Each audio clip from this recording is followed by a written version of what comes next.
President Kennedy was assassinated in Dallas today despite the most elaborate precautions taken by his Secret Service bodyguards. The agents had checked into all aspects of the president's visit, the food he would eat, the roads he would travel, the buildings he would enter, even the flowers that he would smell. The Secret Service men were reluctant about permitting the president to speak in the Dallas trademark because of the tiers of balconies overlooking the main court there, giving a potential assassin a good opportunity to hide, then shoot down when the president did appear. The president went ahead anyway. A list of known agitators in Dallas, anyone who might conceivably stir up trouble, was obtained from local lawmen. The Secret Service men made themselves familiar with these persons and their patterns, but they missed one man, the assassin. The motorcade route was thoroughly checked out. Trouble spots were noted, particularly where traffic or crowd conditions might get out of hand. It is the motorcade, above all, that the Secret Service men worry about most. Chief executives riding in open cars down crowded streets are extremely vulnerable as targets for assassination. But agents point out that it is impossible to check every occupant entering parade route buildings on the day of a motorcade, and this, in effect, is what happened. One man holed up in one building along a long motorcade route with a rifle and a telescopic sight. He was as hard to find or to spot as the proverbial needle in a haystack. He shot to kill. He shot with deadly accuracy. Using a bolt-action rifle, he fired 3 bullets unusually swiftly, as if he had trained for this murder for a long time. One bullet hit the president's head. Another bullet seriously wounded Texas Governor John Connally. The latest news of John Connally comes from Memorial Hospital in Dallas, where Dr. Robert Shaw performed surgery on the bullet-wounded governor of Texas. Dr. Shaw has said that he anticipated no permanent damage. He also said that President Kennedy's death had not been mentioned to the 46-year-old governor, who was Kennedy's first Secretary of the Navy. In Dr. Shaw's words, Connally, who was wounded by 1 bullet through the right shoulder, was perfectly lucid and talked no more than any other injured man would have. The city of Dallas is in deepest mourning. Tomorrow's edition of the Dallas Morning News carries an editorial saying that the city bows its head in the incredible shock of the president's assassination. The editorial goes on, quote, "It cannot be charged with fairness that an entire city is in national disgrace, but certainly its reputation has suffered regrettable damage," end of quote. More from Dallas now as we join our ABC affiliate there, WFAA-TV, and Jay Watson. Thank you, Bob. A few other sidelights on John Connally. As I understand, complete facilities have been moved into Parkland Hospital so that the state government is now located there, and the government can be run, the state government can be run from Parkland Hospital. The governor is mentally alert and comfortable, although he has not yet asked about Mr. Kennedy, so therefore he does not know that the president is dead. One rib had to be removed during the 4-hour operation, lung repaired, and I understand that his left wrist is shattered pretty bad. The bullet passed clear through his body. Bill Lord has been at the police station for the last 4 or 5 hours, right, Bill? Good estimate, yes. Tell us what's happening down there, will you? Well, I got to the police station about 2 o'clock this afternoon. There were about 20 newsmen there at the time. 2 hours later, there were over 200 newsmen. And this gives you an idea as to just what the scene was this afternoon in the police station. In a moment, you'll see the suspect, Lee Oswald, come out, and we'll ask him some questions. It was a very almost riotous scene in the police station as the press was fighting each other trying to get here. Representation. These police officers have not allowed me to have any. I don't know what this is all about. Kill the president? No, sir, I didn't. People keep asking.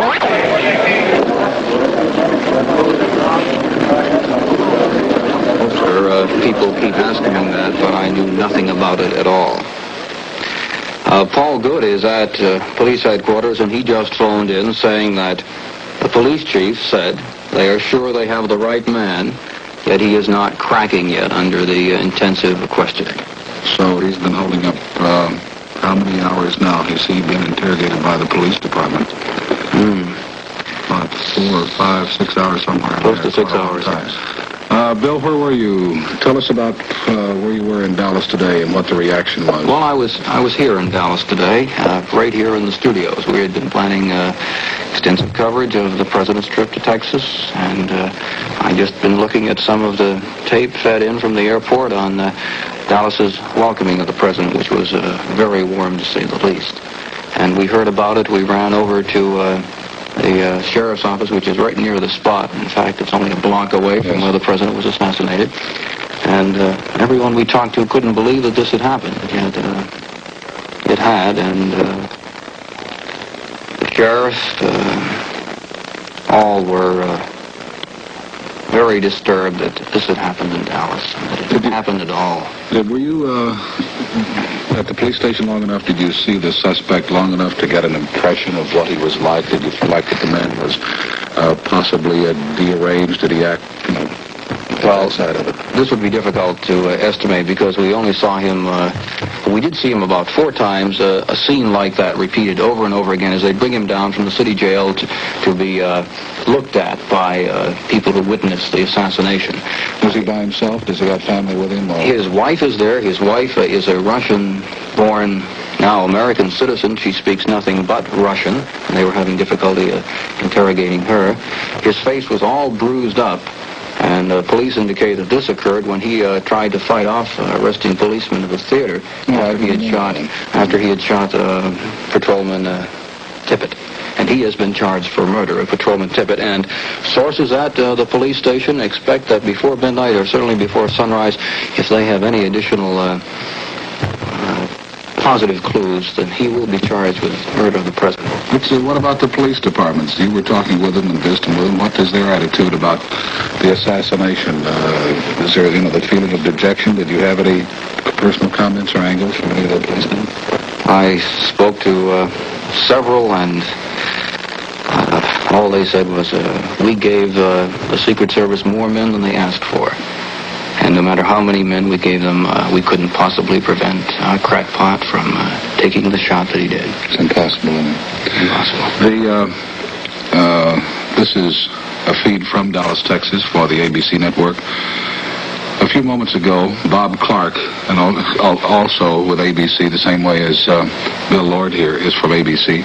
A few minutes ago, Bob Clark interviewed the mayor of the city of Dallas, Mayor Earl Campbell. I think that tape is ready now, so let's take a look at that.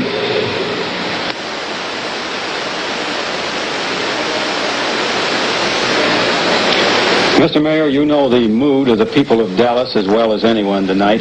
What is the reaction of the citizens of this city to the assassination of President Kennedy? Well, the reaction this evening is one of shock, is one of grief. And it's one of, they just can't believe it.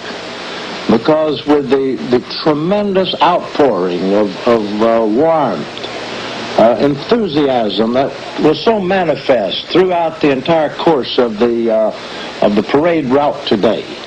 And then when this thing happened, it was just unbelievable.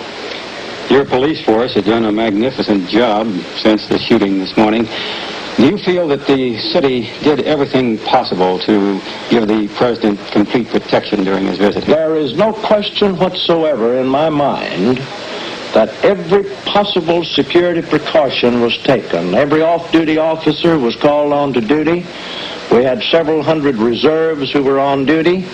We had several hundred of the sheriff's department. And not only had they taken every precaution possible on their own, but worked in very close collaboration with and under the supervision of the Secret Service. It was just one of those things that couldn't happen, but it did. Dallas has become something of a storm center of right-wing extremists in the last year or two. Do you think this could have contributed in any way to the assassination of the president? I don't want to point my finger at anyone in a case like this. Dallas has its right-wing radical group. It has its left-wing radical group, just like other cities. I think that they're much more vocal than they are numerous. And I can't conscientiously ascribe this. This is not a time to point the finger at anything except just the conscience of the nation as a whole.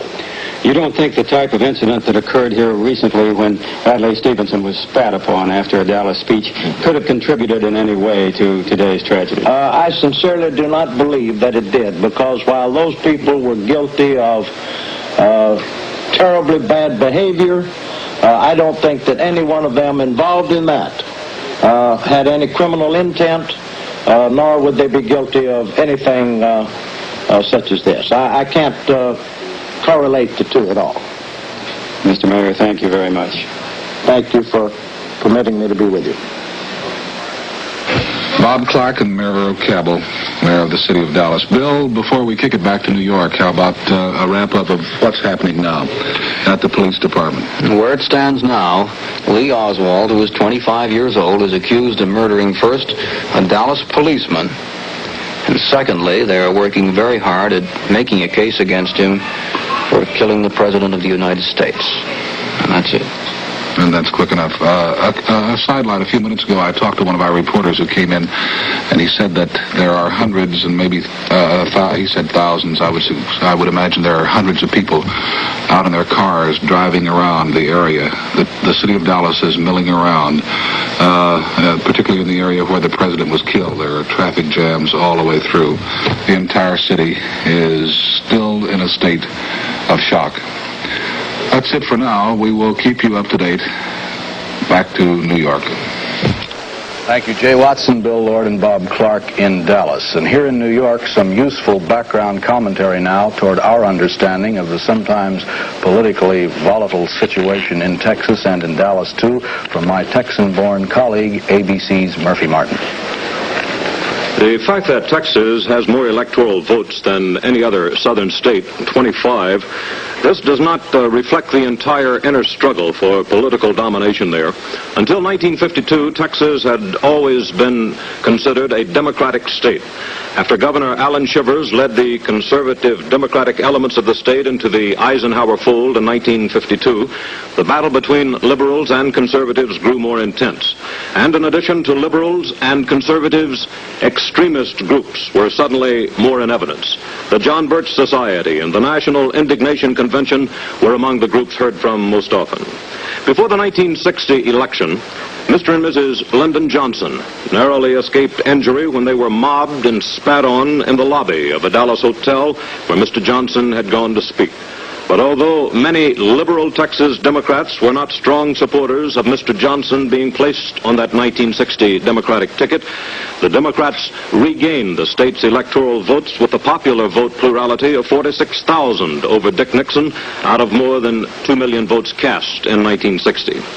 Perhaps one reason for the added police protection in Dallas today for Mr. Kennedy was an incident that occurred on October 24th of this year. UN Ambassador Adlai Stevenson was in Dallas that day to give a speech on UN Day at Municipal Auditorium.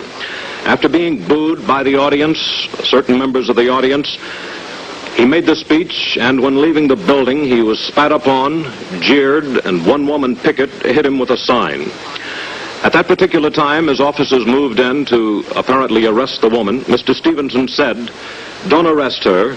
It could have been an accident. Wait a minute, I want to talk to her."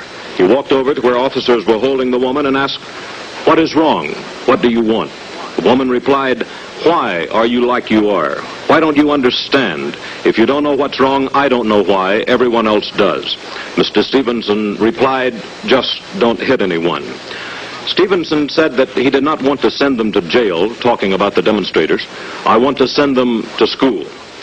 100 business leaders of Dallas, after this outbreak and this demonstration against UN Ambassador Adlai Stevenson, the business leaders sent telegrams to Stevenson in which they said the city was, quote, outraged and ashamed of the disgraceful discourtesies that he suffered while in Dallas. And it is also interesting to note that prior to Mr. Kennedy's scheduled trip to Texas today, apparently to mend some of the political fences there, originally he was not scheduled to have the downtown parade through Dallas. But after some of the liberal Texas Democrats said that the allotment of tickets to the scheduled dinner in Dallas this noon had not seen enough tickets go to the Liberals. After this, and after much haggling about it, and after a telegram from one of the Democratic Liberals of the state, Baxton Bryant, to the White House, in which he said to Mr. Kennedy, "It appears from the allotment of tickets that Mr. Nixon is coming home to his dedicated workers, more so than you're coming here," or words to that effect. After this, the parade was scheduled. But despite the addition of more than 400 additional policemen today, the tragedy still occurred. It might be interesting to note that in addition to the National Indignation Convention and also the John Birchers, Dallas is also the residence of former General Edwin A. Walker. And he has been quoted from time to time in criticizing not only Mr. Kennedy, but the Kennedy administration. In Chicago, February 9th of last year, General Walker was quoted as saying, "Kennedy has never done anything so dramatic as standing on top of Lenin's tomb, but his stroll through the garden with Khrushchev in Vienna last June was evidence of a desire to talk as far as possible with the Soviets." There were many eyewitnesses to the tragedy today in Dallas, but none with an entirely objective point of view. However, one does exist. He is with Bob Fleming in Washington now, and we switch to ABC's Bob Fleming in the nation's capital. Two reporters were on the president's plane that came back to Washington this evening. The two presidents' plane, really, President Johnson's and President Kennedy's, for President Kennedy's body was aboard the plane. Charles Roberts of Newsweek magazine was one of the two pool reporters traveling for the media on that plane. Chuck, let's start with the story of the oath of office taken by the president at the airport. Why was it done in the airplane itself? Bob, the vice president left the hospital shortly after the president died and was rushed to the airport without any announcement as to where he was going. For security reasons, the decision was made to get him out of Dallas. He went aboard the plane and they pulled the drapes, the curtains, and then decided to wait and take back President Kennedy's body on that plane. This was the Air Force One that the president and Mrs. Kennedy had flown to Texas. The plane that President Kennedy had landed there just 3 hours earlier in. I went aboard the plane at about 2:30, and we were ushered into the conference room on the plane, which is about midships, a small compartment about 12 by 15. And the vice president was standing there with his wife. The judge, who was an old friend of his, had just arrived there a moment before I did. And the lady judge, Sarah T. Hughes? Yes, who is an old political ally of his. They had found a small leather-bound Bible, not any bigger than that, aboard the plane, and had typed out the oath of office for the president. He was waiting, however, for Mrs. Kennedy to regain her composure and attend the ceremony. She came from the rear of the plane where the president's casket had been placed, and the vice president, or the now president, asked her to stand at his left, and his wife, Lady Bird, stood at his right. The judge, a tiny little woman, then extended the Bible and had the president repeat after her the oath. Was this an ordeal for Mrs. Kennedy, did you think, or was she? Her composure was amazing. I actually feel that she was in a state of shock. At this time, her legs were still stained or splattered with blood, and there was blood on this woolen suit she was wearing. But when the chief of police, who had brought the president to the airport, asked her to please go back and lie down, she actually mustered a smile and said, "No, I'm fine, thank you." A few moments after that, she did go to the back of the plane and then spent the whole trip back in the same compartment with the coffin. What of the Johnsons themselves? Were the new president and Mrs. Johnson also tremendously disturbed, or were they also shocked so that it was hard to tell her emotion? The president was almost inaudible. He seemed to be under such strain as he took the oath. It was a brief and, of course, very solemn ceremony. It took just 2 minutes, and he was scarcely audible as he ended the oath with "So help me God." Who were the other people who were there, Chuck? There were 27, we counted them, in this little compartment.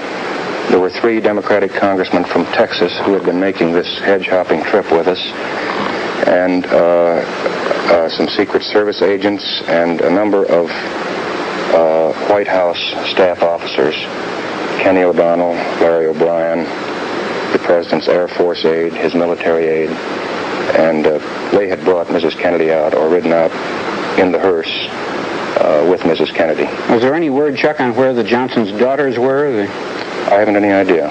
They were not to have been part of the program in the... There just wasn't time to round up anyone for that ceremony. I'm sure that can be understood, and that was the story, actually, of the swearing in of the new President of the United States as seen by Charles Roberts of Newsweek aboard the Air Force One just before it left Dallas to return to Washington. Now to Bill Lawrence at the White House. At this late hour, the crowds around the silent, empty White House are beginning to thin out. The throngs of mourners and the curious who were here earlier in the evening have now disappeared from the streets, and the White House itself is dimly lighted. President Johnson returned to his Spring Valley home a little more than 2 hours ago after working for about 4 hours in his old office as vice president in the executive office building just across the street. The White House has just announced that the body of President Kennedy will be returned to the White House sometime tonight at an hour not yet fixed, to be placed in the East Room of the White House, where it will lie in repose tomorrow. The President's body will enter through the northwest gate and be driven up to the north portico. The road inside the White House will be lined by soldiers, sailors, Marines, and airmen, men from all the armed services paying a last tribute to their commander-in-chief. The President's body, as I said, will lie in repose at the White House tomorrow, and on Sunday at 1 o'clock we'll move in a cortege up Pennsylvania Avenue, the famous avenues of the presidents, the road down which Mr. Kennedy rode when he was inaugurated as president back on January 20th, 1961. This cortege will move at 1 o'clock on Sunday, and the body will lie in state for nearly 1 full day. The funeral itself will be held at St. Matthew's Cathedral at 12 noon on Monday, with a pontifical requiem mass to be celebrated by His Eminence Richard Cardinal Cushing, the Archbishop of Boston. The burial plans of the President have not been announced, but it is widely assumed here that he will be buried in the family plot at Brookline, Massachusetts, where his infant son, Patrick Bouvier Kennedy, was buried last August after he was born and lived barely 39 hours. This is Bill Lawrence at the White House.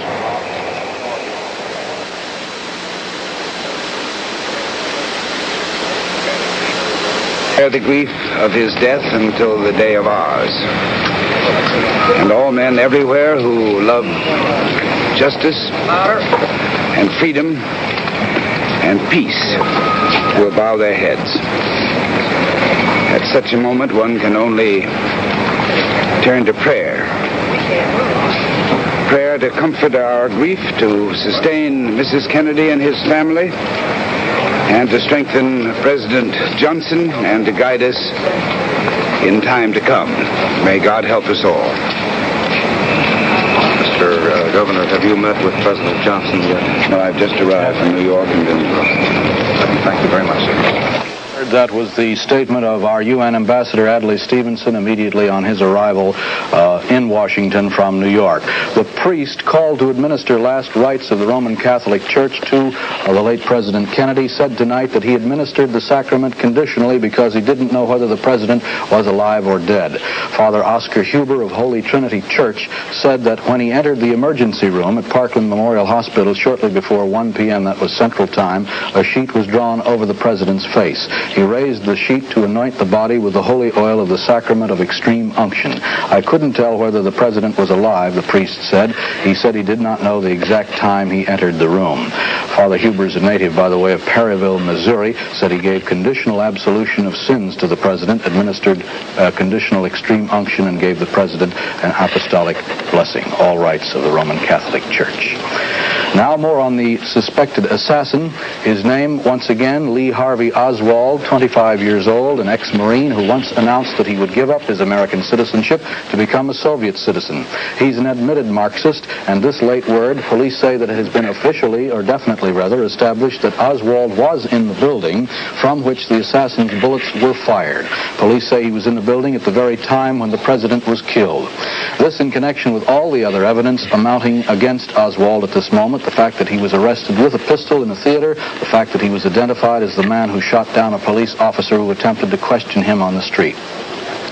Let's recap that story briefly. Oswald was an employee in the six-story building from which the president was assassinated. Now police say that he was definitely in the building at the time of the assassination. Sometime after the murder, a police officer stopped him, a man identified as Oswald, on a street 4 miles away. But the killer pulled a pistol and shot the officer to death. Then minutes later, a theater owner tipped off police that a man answering the killer's description had entered his theater. 4 policemen invaded that theater. The movie was still going on. There was a dozen people watching it, including Oswald. Oswald spotted the police, jumped to his feet, yelled, "This is it," and pulled a gun. The gun misfired and the police swarmed all over Oswald. He denies all those accusations, but he's been formally charged with killing a police officer now, and he may yet be charged with assassinating the president. What kind of a man is Oswald? Well, he has a strange background. He himself said that he became interested in Marxism at the age of 15. An old lady handed him a pamphlet about saving the Rosenbergs, the spies who handed atomic secrets to the Russians, you'll recall. He joined the Marine Corps at the age of 17 and was discharged as a radar operator, private first class, when he was just 20 years old. Oswald said he discovered Karl Marx's book, Das Kapital, while living in South Dakota. And as he put it, it was like a very religious man opening the Bible for the first time. Those were his words as he read Das Kapital. Here are more of Oswald's own words. "I could see the impoverishment of the masses before my own eyes in my own mother," he said. "I thought the worker's life could be better. I've not been just thinking about this. I've been waiting to do it for 2 years, saving my money, just waiting until I got out of the Marine Corps, like waiting to get out of prison." Shortly after his discharge from the Marine Corps, Oswald turned up in Moscow, and there he told U.S. Embassy officials that he was going to become a Soviet citizen. But for some reason, he never did. Instead, he married a Russian girl and then returned to the United States. Still burning with a kind of fanaticism, he began working to fulfill his own distorted beliefs. He became a chairman of the Fair Play for Cuba Committee in New Orleans. He began passing out pro-Castro pamphlets. He fought on the streets with anti-Castro Cubans. United Press correspondent Aline Mosby interviewed him in Moscow in 1959, and she now recalls that he was a very determined person, but unsure of himself, naive, and emotionally unbalanced. The evidence, both real and circumstantial, seems to be overwhelming against Lee Harvey Oswald at this moment. There is no doubt that he'll stand trial for the murder of the policeman and possibly for the President of the United States as well. Former Vice President Richard Nixon said today that the assassination of the president is a terrible tragedy for the nation. Mrs. Nixon and I have sent a personal message expressing our deepest sympathy to the members of the family in this hour of sorrow. Mr. Nixon, of course, a resident of New York City at this time, and in New York City, the heart of it, Times Square, ABC's Jules Bergman for this report.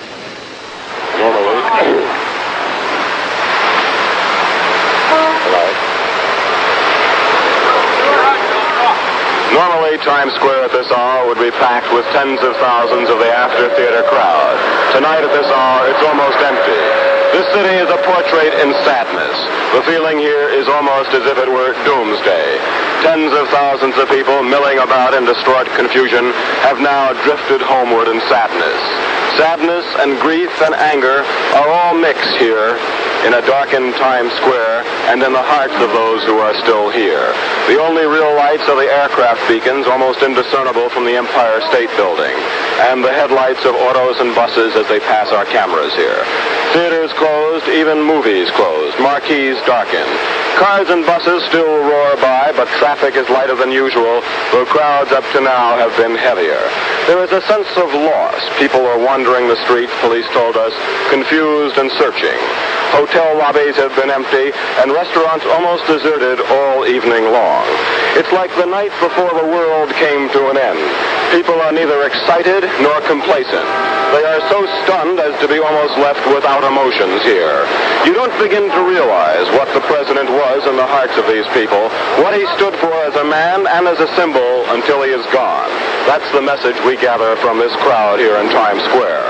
We should all go home, one young man told us. We should go home to find ourselves, to discover where we are and what we must now do. As with any great loss, New Yorkers here are seeking to find themselves, to recover. New York tonight is a city stunned, a city searching for itself, even as our entire nation is searching for itself. All caused by one psychotic with a $29 surplus rifle and a 10-cent cartridge. This is Jules Bergman, ABC, reporting from Times Square in New York. Also in New York, where he lives, General Douglas MacArthur sent the following telegram today to Mrs. John F. Kennedy. I realize the utter futility of words at such a time, but the world of civilization shares the poignancy of this monumental tragedy. As a former comrade in arms, his death kills something within me.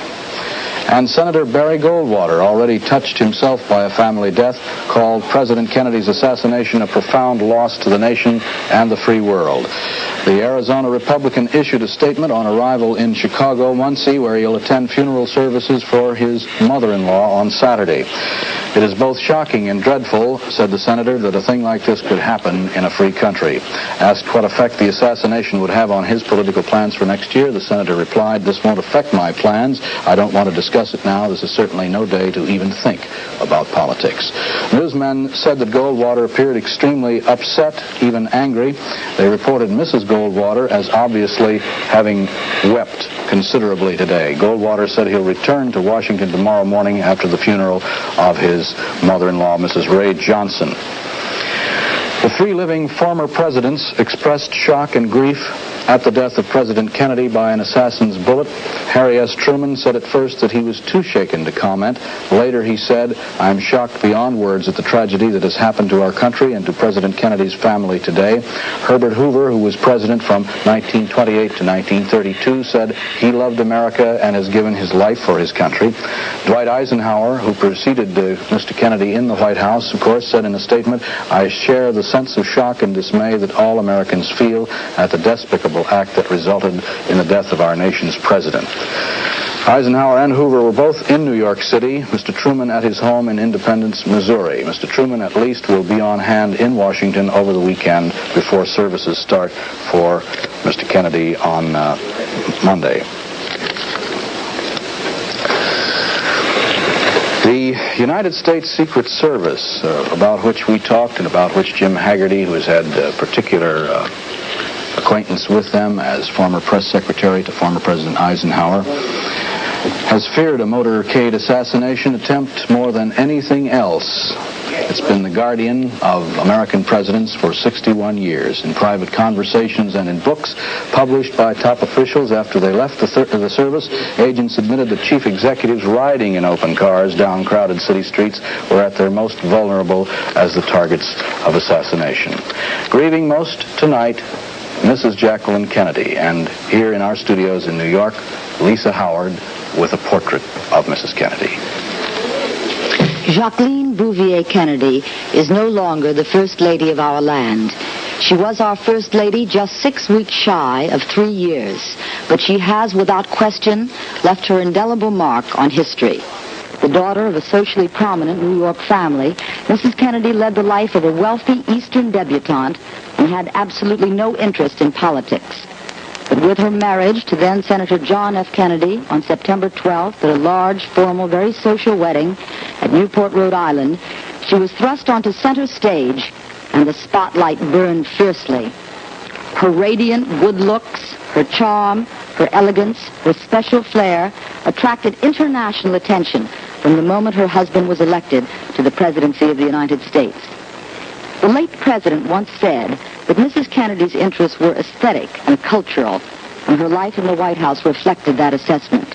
During her first year as First Lady, she devoted herself assiduously to the task of redecorating the White House, to making it historically authentic. And once the White House rooms were restored to their original state, she conducted a television tour of the first family's home. The whole nation was charmed and beguiled by Mrs. Kennedy's hushed little girl tones, by her genuine delight in what she had accomplished. Her unusual and frequent White House parties were the talk of Washington, a sunset cruise down the Potomac, a lawn party at Mount Vernon for 138, Pablo Casals playing the cello in the East Wing of the White House. Mrs. Kennedy, as First Lady, traveled widely to France, England, Italy, India, Pakistan, Greece, and Morocco. And everywhere she went, she dazzled the crowds. No one was immune from her charms. Neither Mrs. Khrushchev, nor Ayub Khan, nor Nehru, nor Pope John, with whom she had an unusually long audience. And among the crowd, she could engender overwhelming enthusiasm and even affection.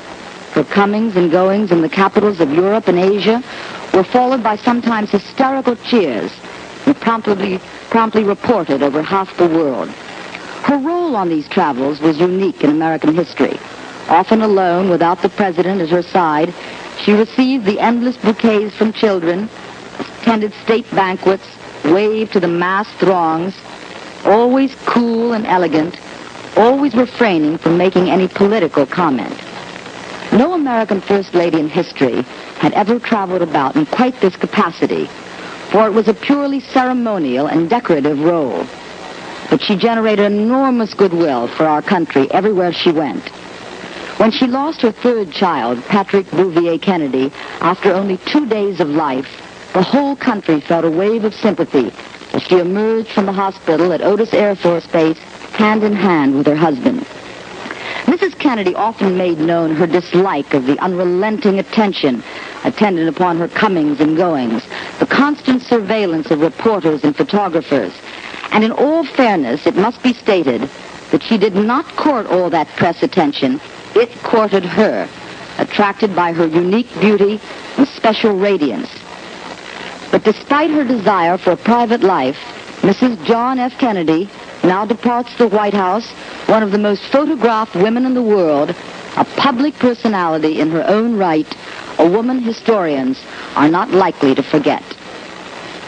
Lisa Howard, ABC News. And now back to Bob Young. Thank you, Lisa. Mrs. Kennedy is still at Bethesda Hospital tonight, and she's expected to remain in an all-night vigil at her husband's side. Tomorrow, she'll accompany the president's body to the White House, where Mr. Kennedy will lie in state in the East Room beginning at 10 a.m. ABC will take the air with additional coverage of the death of President Kennedy at the following local times: at 7 a.m. Eastern Standard Time, 6 a.m. Central Time, 7:30 Mountain, and 6:30 Pacific Standard Time. Threatening the life of a chief executive is a criminal offense. Hundreds of times the Secret Service has sworn out warrants against potential assassins to keep them behind bars until the president has left a scene. Agents assigned to the White House detail are the elite of the service. Each must have 2 years of field service. They must be trained in foreign languages. They must pass ruthless tests in marksmanship, judo, and even first aid. They're trained never to watch the president himself, but the people in crowds around him. They also are sworn to throw themselves in front of their trust at the first indication of gunfire, to take bullets if possible, which might be meant for the chief executive. There's no doubt that every agent would have sacrificed his life for John Fitzgerald Kennedy today if he'd had a chance to. Michael Riley, one of the agents who guarded Franklin Roosevelt during the war years, remarked once, "Every man who joins the service is told he's expected to use his body as a shield if necessary, and if the agent didn't think the risk was worth the salary, he could work in any of 15 other Secret Service districts in the United States." There are 2 absolute rules for motorcade protection. The agent running or riding at the president's shoulder must never leave that position unless relieved, and the other is to turn out the manpower in all Secret Service cars the moment trouble arises and literally get Secret Service bodies around the president. Violent death is no stranger to the family of Joseph P. Kennedy. Along with great wealth and political triumph, many tragedies have come to the Irish-American clan from Boston. Joseph P. Kennedy, Jr., the elder brother of the assassinated president, you recall, was lost in action in World War II. A Navy pilot, Kennedy vanished on an air mission from England to occupied Europe in 1944. This was the son who originally had borne the political hopes of the family, but did not live to enter this field. For many years, another sister, Rosemary, has been in an institution for the mentally retarded, a cause for which the entire Kennedy family has done much. It was this misfortune that spurred the family's interest in programs for prevention and treatment of mental retardation. A family foundation named for Joseph P. Kennedy, Jr. has contributed large sums to this cause, and only last month, President Kennedy signed bills providing millions in federal funds to help combat this affliction. From Dallas, Justice of the Peace David Johnson said tonight he doubted if the person who killed President Kennedy would be tried on any federal charges. Johnson said there is no such federal charge as assassination, and the law books contain nothing about the murder of a president. The only record of an assassin being tried on a federal charge was when a military tribunal convicted the slayer of President James A. Garfield. The apparent basis for that trial was that Garfield, as president, of course, was commander-in-chief of our military might, and thus his killer could be tried under military law. ABC will be on the air most of this evening, up through 2 a.m. at least, with further details on the tragedy of today. Pope Paul VI prayed tonight for the soul of President Kennedy. The Pope received the news only a few minutes after the president died. And, of course, you'll recall that President Kennedy was received in audience by the Pope June 2nd of this year during his visit to Europe and visit to Rome specifically in that case. The head of the Kennedy clan, Joseph P. Kennedy himself, of course, suffered a stroke in December of 1961 and never has recovered normal speech or the ability to walk. For the First Lady, the former Jacqueline Kennedy, today's tragedy ended a 10-year marriage marked by many moments of loss. Twice, miscarriages robbed her of babies, and last August, a son, Patrick Bouvier Kennedy, of course, died 2 days after his premature death.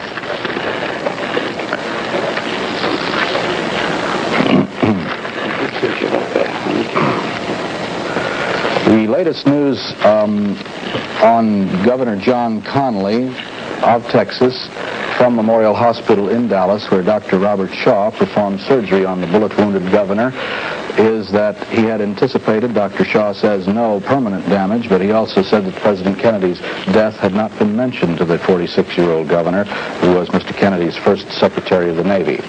In Mr. Shaw's words, Connally, who was wounded by one bullet through the right shoulder, was perfectly lucid and talked no more than any injured man would under the circumstances.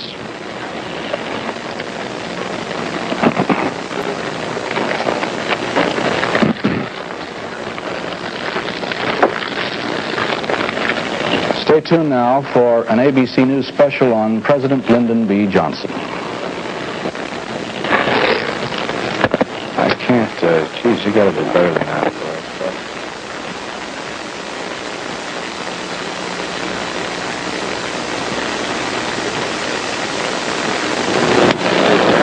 Shortly after 6 o'clock tonight, Lyndon Baines Johnson arrived in Washington and made his first official statement as President of the United States. It is a sad time for all people. We have suffered a loss that cannot be weighed.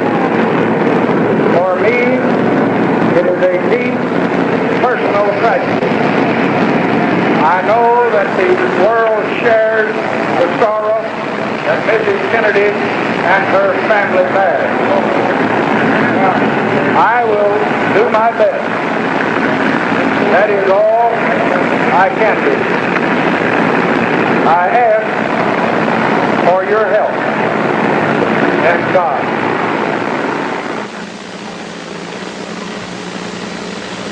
ABC News now presents a special on the 36th President of the United States, Lyndon Baines Johnson.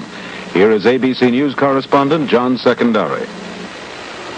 Lyndon Johnson was sworn in as 36th President of the United States at 3:29 this afternoon, about an hour and a half after President Kennedy's death. The ceremony took place inside Air Force One, the place which had carried President Kennedy to Texas. The oath was administered by federal judge Sarah T. Hughes, an old friend of the Johnson family. It was the first time that a President of the United States had been sworn in by a woman. Mrs. Johnson and Mrs. Kennedy were at the new president's side as he took the oath. President Kennedy's body was in the plane. It was a grim, silent ceremony, unlike the usual festive swearing-ins. The whole business lasted only 2 minutes, and then Johnson gave his first order as president. He said, "Let's get airborne." From the airplane, President Johnson telephoned Mrs. Rose Kennedy, the assassinated president's mother. He told her, "I wish to God there was something I could do. I wanted you to know that." He then passed the telephone receiver to Mrs. Johnson, and she said, "We feel like the heart has been cut out of us." In Washington, the president tonight went to his old office near the White House at the Executive House, where he met with congressional leaders and other officials, and then he went to his own home in Washington's Spring Valley. He did not stay in the White House this night. President Johnson steps into a tough spot. All vice presidents do. He has some advantages, some drawbacks. He's a Southerner. This is one of the reasons why he was chosen as President Kennedy's running mate. But he's also a staunch supporter of the civil rights program. His initial reputation was made as a politician, a shrewd, wheeling, dealing politician. But in recent years, he's acquired some of the aura of a statesman. The new first family consists of Mrs. and Mr. Johnson and their 2 teenage daughters. Their home is a Texas ranch in Johnson City. Johnson is 6'3", 200 pounds. He was born on August 27, 1908.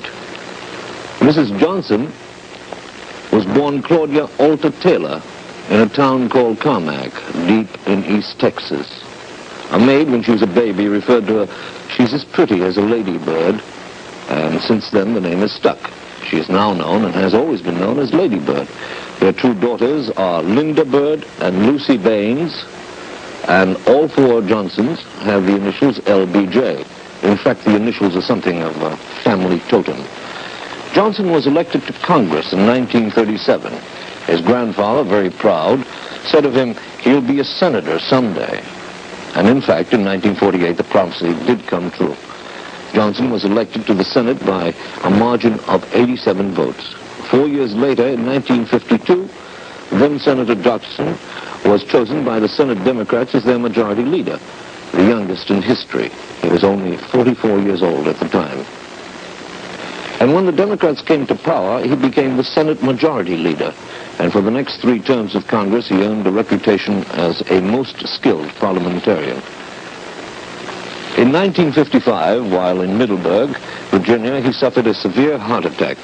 And for a while, he hovered near death. It was thought that even if he did live, he would have to retire from the strenuous political life. But he fought back. And a few months after the hospital bed, he was making jokes about his ailment. You know, it was almost 4 months ago that I was stricken with a heart attack. 3 days afterwards, Lady Bird came in my room, and I decided I'd better do a little detective work. And I said, "Honey, I don't think there's much use. The doctors don't think I've got 1 chance out of 10 to live, do they?" And she said, "Oh, yes, they do. They think it's 50-50. 5 years later, Senator Johnson was battling Senator Kennedy for the Democratic presidential nomination. He was regarded as a reactionary Democrat. Kennedy was a liberal, and when Kennedy won out and chose Johnson to be his running mate, there was many doubts in many minds as to how this political marriage might work out. The 2 were political adversaries, deeply. Their political philosophies seemed to completely differ. Their backgrounds were different. Kennedy was a northern intellectual. Johnson was a southerner, a politician. But Johnson turned out to be not only a good loser, but also a faithful aide. He gave an indication of the future relations to the president would be in his acceptance speech at Los Angeles in 1960. I know when I see political genius, and I have seen it in my friend John F. Kennedy.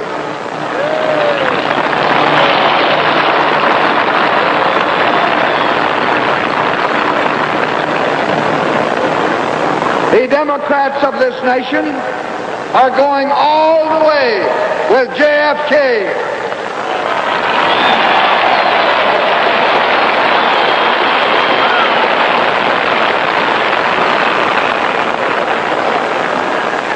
There is much more.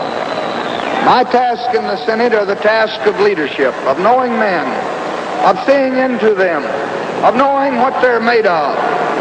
Long ago, when both of us were in the House of Representatives together, serving under Mr. Sam, I saw inside this man the steel of strength that is all too rare. And I have watched with unabashed pride, as he knows, as these qualities have come forth in the Senate. In these times, this is the man America will choose. This is the man that you and all your countrymen can trust to be the trustee for your children's future. There is character here. There is quality here. There is greatness here. And if, as he said the other day, he has learned something from me, I'm sure that I have learned a great deal also from him.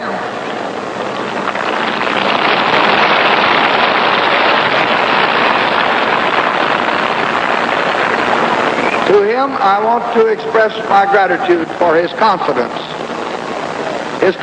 in me, and my humility at the compliment, which is mine to share this moment of opportunity with him. For that I am grateful, more especially in a more personal way. I am grateful and I'm proud. I'm proud of the bond of friendship which formed long ago, and proud that it's still holding fast as I knew it would be, just as soon as we finished our lawsuit and the jury came in with a verdict.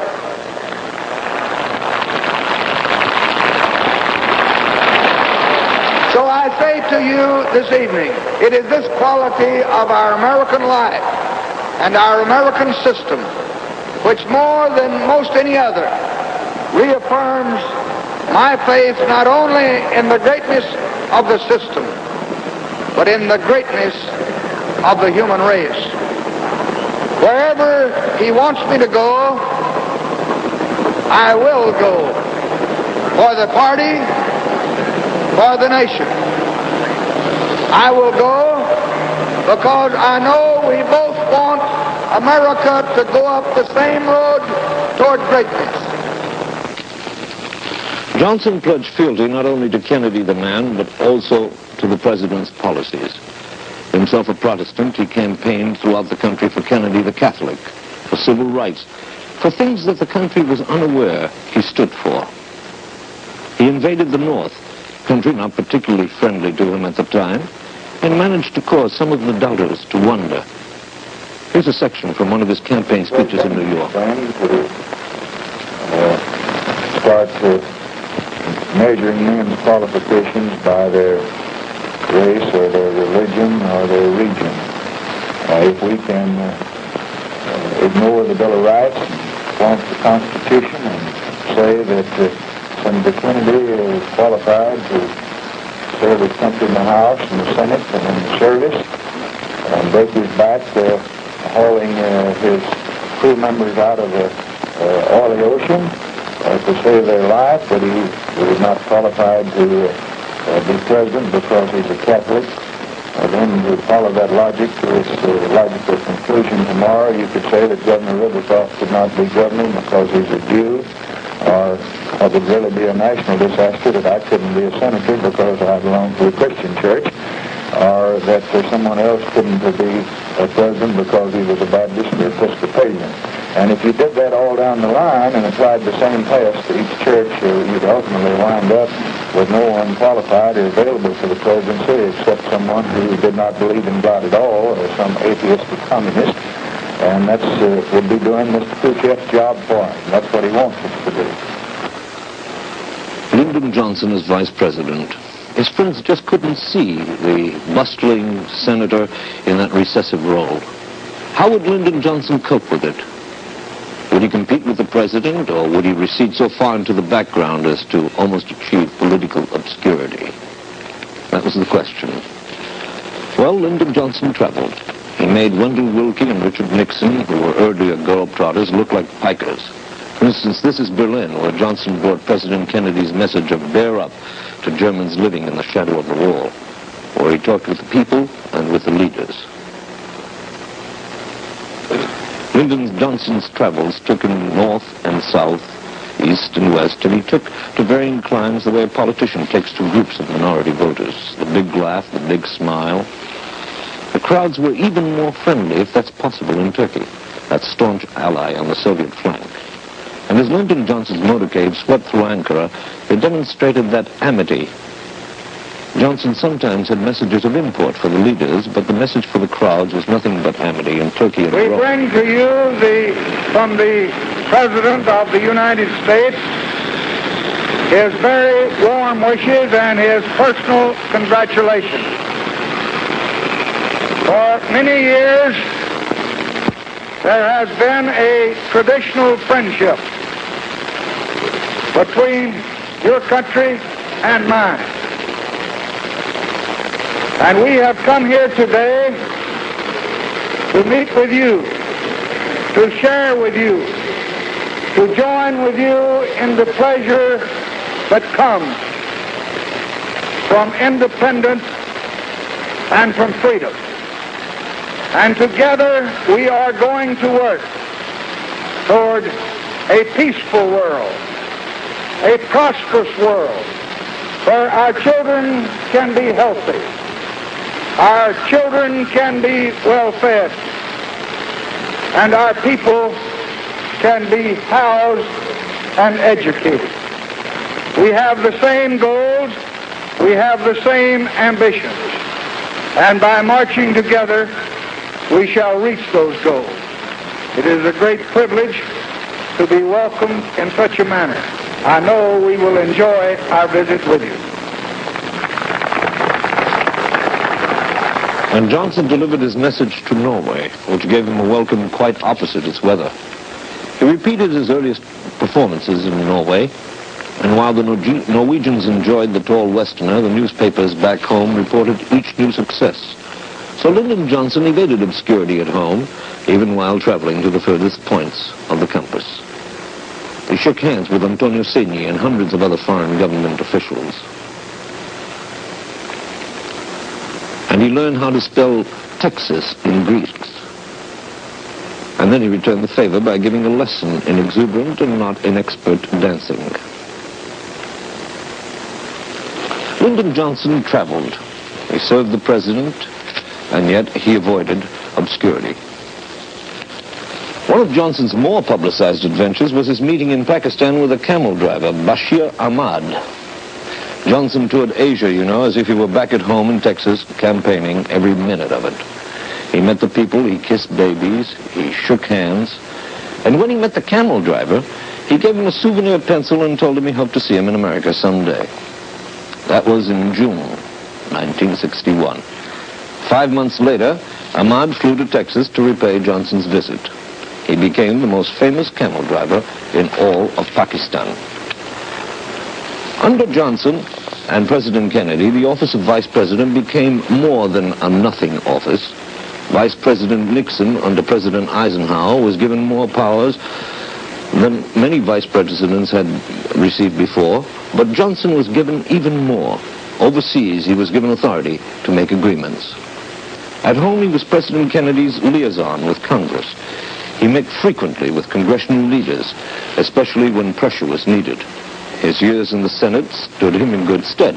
The friends he made as a majority leader helped him when it came to getting things done. His knowledge of rules and procedure was put to good use. He coaxed, cajoled when necessary, politicked, and he managed to get things done. As Vice President, Johnson took on so many chores that he needed 3 offices from which to operate. One in the Capitol, in the new Senate office building, and in the White House. He kept a staff of 17 persons on the run constantly. Last month, President Kennedy was asked whether, if he ran next year, he would again want Johnson as the vice presidential nominee, and whether he expected Johnson to be on the ticket. He replied yes to both those questions. That is correct, he said. One of his jobs was entertaining the president. One of his jobs was entertaining for the president. At his ranch in Texas, where there was all the room in the world, he entertained ambassadors from abroad, as well as congressmen, senators, United Nations delegates, visiting chiefs of state. Texas is noted for its hospitality, and Johnson was noted for being a Texan. There was no book of rules. There were no lack of charcoal steaks, broiled steaks, and when visitors came to the Johnson branch, there was camaraderie and handshaking and good talk. There was conversation about where this country was going and what it was doing to help other countries. And there was talk about civil rights and the Peace Corps, especially when the visitors were from the underdeveloped nations to whom we were rendering aid. The Johnson Ranch was a place where Africans and Asians and Europeans got a taste of Americana. Johnson was a fabulous host. He told his visitors some of the things he stood for. He told them, we have new potentials in this country. We stand at the edge of a new era of human progress in our own country and in the world. He also said, we have new capacities. We have strength, and we use it to good avail. And his wife, Lady Bird, was with him always during his Texas entertaining. Which brings us to the present and tonight in Washington and what it means. And for that, here is Edward P. Morgan in Washington.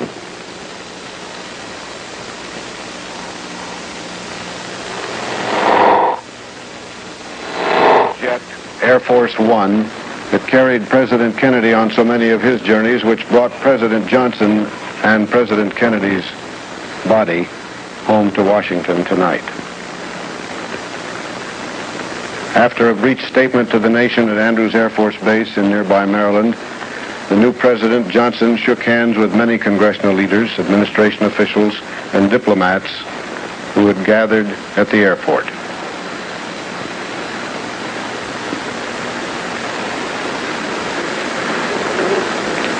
Then he boarded the Army helicopter for the 15-minute ride to the Rose Garden on the White House lawn.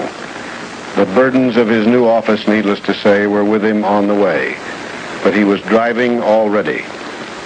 Aboard the helicopter with him were Defense Secretary McNamara and White House aide McGeorge Bunty, a specialist in international security affairs for President Kennedy. He undoubtedly briefed the president on urgent foreign policy and national security affairs, with which he has been conversant throughout his reign as vice president anyway. Landing in the White House Rose Garden, Johnson went to his office in the Executive Office Building, a sort of an extenuation of the White House, just a few yards west of the actual White House building. This is Mrs. Johnson coming off the helicopter now. And the President.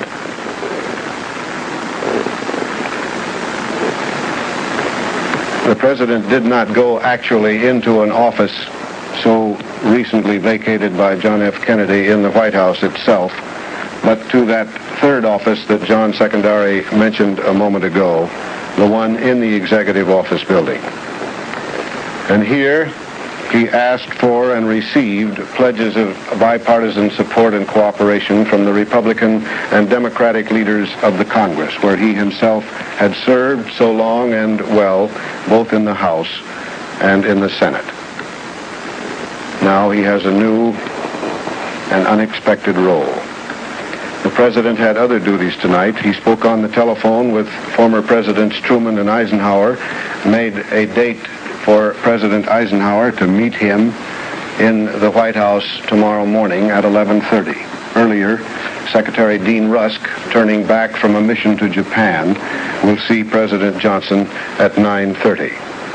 President Johnson, before going home to his mansion in Spring Valley in northwest Washington, which used to be the home of the hostess with the mostess, Pearl Mesta, before he did that, he also discussed funeral arrangements for the president with Sergeant Shriver, the president's brother-in-law, who is in the White House taking care of these and other family arrangements. And the president talked with J. Edgar Hoover about the search for the assassin. He also put in a phone call to Dallas and got a report from the doctor attending Governor John Connally of Texas, who reported that the governor was in a satisfactory condition. Somebody today said that Lyndon Baines Johnson was a liberal in intellect, a conservative by geography. Certainly the Southern label stuck so hard on him in 1960 that it was, with the Northern liberals, a handicap. Indeed, a group of Negro leaders at the Democratic Convention, when they heard the news that Johnson and his leader, Kennedy, the candidate for president, were going to see them, threatened to leave the room.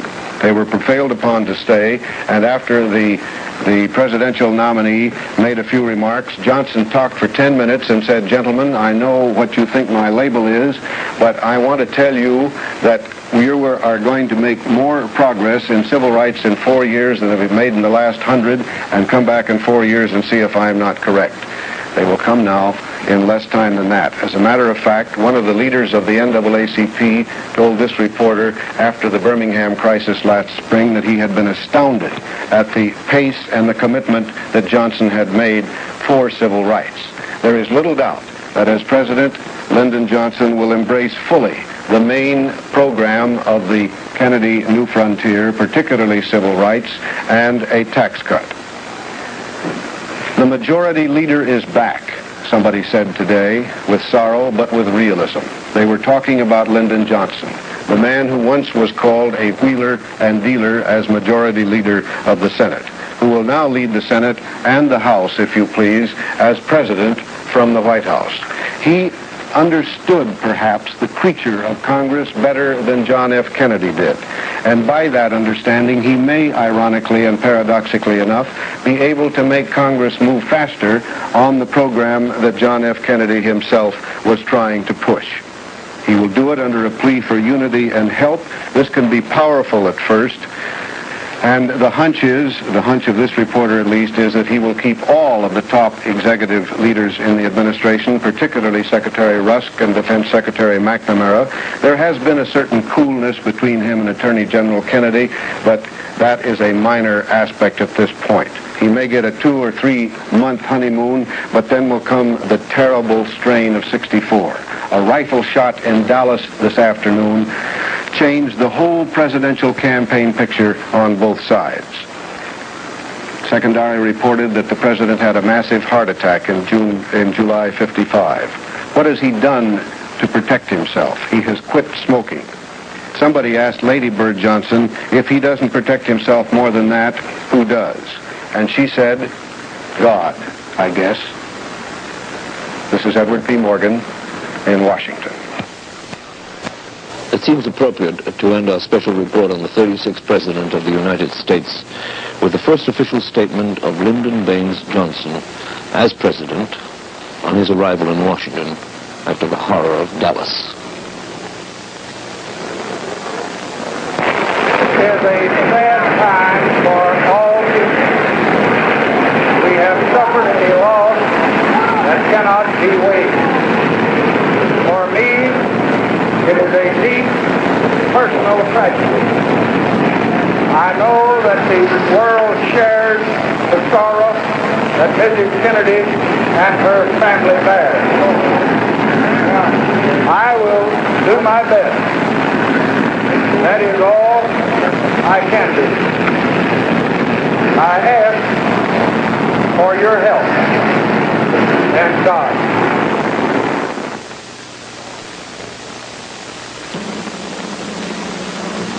This has been an ABC News special on the 36th President of the United States, Lyndon Baines Johnson.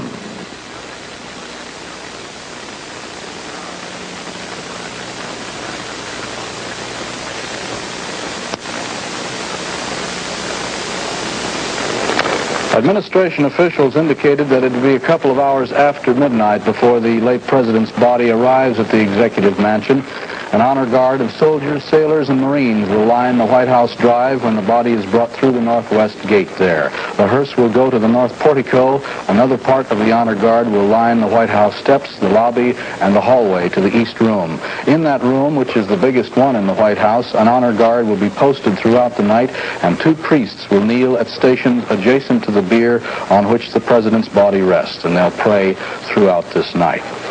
Pope Paul VI prayed tonight that the sacrifice of John Kennedy may advance the cause that he promoted and defended for the freedom of peoples and the peace of the world. The pontiff said that he would offer Mass tomorrow for the peace of the president's soul, for the comfort of those who mourn his death, and that love and not hatred shall reign among humanity. Now this report from ABC's correspondent Ron Cochran. Well, as the hours wear away, it is still, of course, almost impossible to believe that our youngest president is dead. Lyndon Johnson, who saw President Kennedy cut down by an assassin's bullet, is now the 36th president of the United States. Shock, disbelief, and sorrow has swept the world. Condolences to the widow and to the nation have been received from world leaders. In Texas, one of the grimmest manhunts in history is underway to find the sniper who hid out in a building and picked off the president as he drove in an open car on his way to make a speech in Dallas today. Police have arrested a man in Dallas in connection with the assassination. The arrest followed a shooting in which a policeman was killed. The suspect is 24-year-old Lee Harvey Oswald, who worked in the building from which the fatal bullets were fired. It is known that the bullets were fired from that building because the rifle was found there and spent shells. Dallas police say it's been established that Oswald was in the building at the time. Funeral arrangements have been almost completed as our 36th president, Lyndon Johnson, takes command.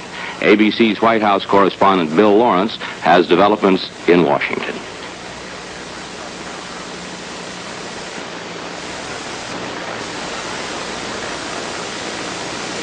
About bringing in our report from the White House with Bill Lawrence. The shock of the President Kennedy. Carrying it will enter through the northwest gate, and the driveway to the north portico will be lined with men from all of the military services, paying a last tribute to their dead commander-in-chief. The dimly lighted White House is empty tonight, except for servants. Mrs. Kennedy is remaining at Bethesda Naval Hospital, where she went with the body of her husband after it was returned from Dallas, Texas, late yesterday afternoon. The children, Carolyn and John F. Jr., both on the verge of birth anniversaries, are in seclusion, and we do not know yet if they have been told of their father's death. President Lyndon B. Johnson worked his first few hours as President of the United States in the vice presidential suite he had occupied across the street in the executive office building. Then he went to his Spring Valley home, but he will be back early tomorrow morning to confer with Secretary of State Rusk, who with other cabinet members was headed for Japan when the president was shot in Dallas. Only the family and a few of the nation's highest officials, including former President Eisenhower, will pay a final tribute to the slain President Kennedy at the White House on Saturday. But on Sunday, a cortege will move up Pennsylvania Avenue to the Capitol, where the body will lie in state, and members of the public will be allowed to pay their tribute. The funeral is set for noon Monday at St. Matthew's Cathedral, with Cardinal Cushing celebrating a pontifical requiem mass. Burial plans are unannounced, but the assumption is that John Fitzgerald Kennedy, the 36th President of the United States, will be placed beside the body of his infant son, Patrick Bouvier Kennedy, in the Kennedy family plot at Brookline, Massachusetts, a Boston suburb. This is Bill Lawrence at the White House.